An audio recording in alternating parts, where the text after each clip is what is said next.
Presidente. Senhor Presidente, senhoras e senhores deputados, Senhora Ministra, dando um segundo para que Faz favor, Senhora Deputada.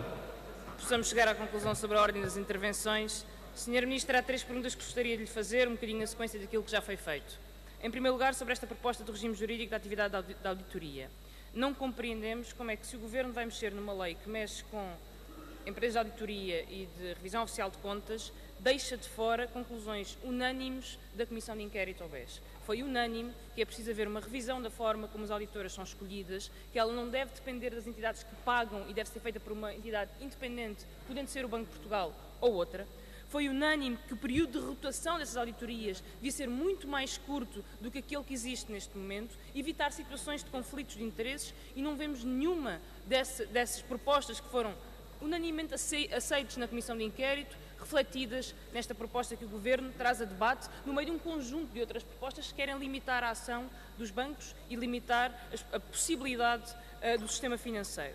Não compreendemos como é que se eleva o limite mínimo para a obrigação de um revisor oficial de contas. Senhora Ministra, como é que nós estamos num período em que queremos apertar as regras sobre o sistema financeiro, em que saímos de um processo que foi provocado na sua essência por entidades que não tinham revisão oficial de contas, não tinham auditoria e por isso faziam o que bem entendiam, sem nenhum critério, sem nenhum controlo, e perante esta aprendizagem, a Senhora Ministra e o Governo acham que uma boa proposta para trazer ao Parlamento é aumentar o limite mínimo para a obrigação de revisor oficial de contas. Nós queremos saber quem fica de fora.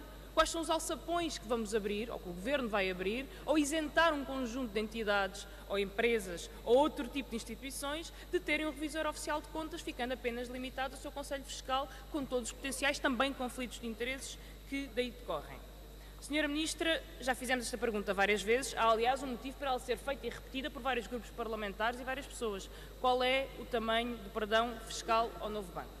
Que impostos abrange? E não estou a falar dos ativos por impostos diferidos, estou a falar das outras isenções de outros impostos ao novo banco.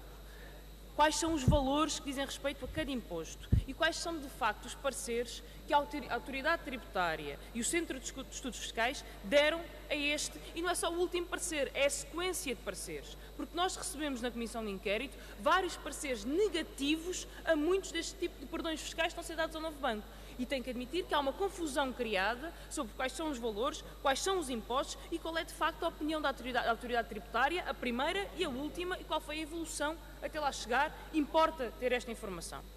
Em terceiro lugar, e por falar em aprendizagens da Comissão de Inquérito, Senhora Ministra, como é que há semanas estávamos a discutir os erros da supervisão na Comissão de Inquérito, na última audição da Comissão de Inquérito, e hoje temos a recondução de Carlos Costa à frente do Banco de Portugal?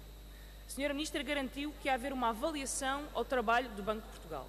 Garantiu que ia haver uma avaliação interna com conclusões e que poderíamos fazer essa avaliação e tirar consequências da atividade do Banco de Portugal a diversos níveis. Como se comportou, como determinou a estratégia de blindagem em que foi ineficaz, como tratou os clientes lesados do BES que nunca obtiveram respostas ou obtiveram respostas enganosas.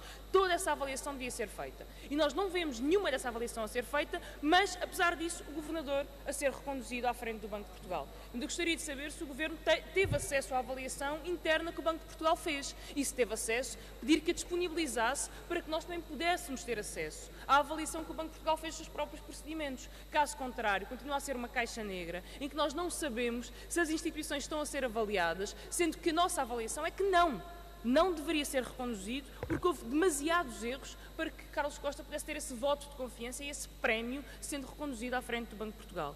A conclusão que podemos tirar, Sra. Ministra, esperando resposta a essas questões, é que o Governo não quer aprender, continua a desregulamentar mais as atividades, permeia quem falhou e persiste na ajuda a bancos privados à custa de mais austeridade e de mais impostos para as pessoas, para os trabalhadores e para os pensionistas.